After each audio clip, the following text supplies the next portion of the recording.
જય હિન્દ. તો કાકા તમારું નામ? રૂપકુમાર રામબાબુ જૈન. અમે સિટીમાં આવ્યા હતા એટલે ગાડી પાર્કિંગમાં મૂકીને રિક્ષા એમની ઊભી રખાઈ. એટલે કાકાને કીધું અહીં જવું છે એટલે કાકા કે 40 રૂપિયા થશે. મેં કીધું 50 રૂપિયા આલીશ કાકા. એટલે કાકા કે 2 કલાકથી ઊભો તો ભાડું મળતું નહોતું એટલે આ બાજુ નીકળે ને તમે મળી ગયા. એટલે કાકા 2 કલાક બગડ્યા ને તમારા 100 આલી. મેં કીધું કાકા તમારા 2 કલાક બગડ્યા છે, તમે મહેનત કરો છો એ માનમાં. એટલે ખરેખર આપણે જે રિક્ષાવાળાથી કમ્પ્લેન્સ હોય છે આપણે ઘણાને તો એમના ડ્રાઇવિંગ થયા છે ઘણી પ્રશ્નો, પણ આજે આપણે સારા ઘરમાં રહીએ તો આપણે ઘણા તકલીફોથી જૂજીએ છીએ. તો આજે એ પણ મહેનત મજૂરી કરવાવાળા માણસો છે, હજારો તકલીફો એમને પણ હશે.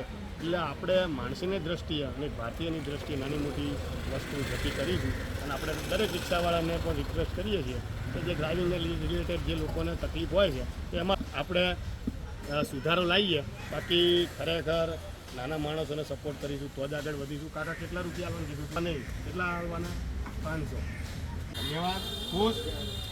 અરે ખરેખર યાર અંદરથી છે ને યાર એકદમ દુનિયામાં છે યાર સાચા લોકોની કદર કરવાવાળા. સાચા માણસની કોઈ ઇન્સાન જે માણસ સાચો હોય ને એ જ કદર કરી શકે. કસમથી રિક્ષા ચલાવે છે 31 વર્ષથી અને 35 વર્ષ એમના ફાધરે રિક્ષા ચલાવી. પ્રગતિ કરો અને તમારી આવનાર પેઢી કંઈક સારી નોકરી ધંધે ચડે એવી તમે આ જે છેલ્લે બોલ્યા ને હું આની જ આશા કરું.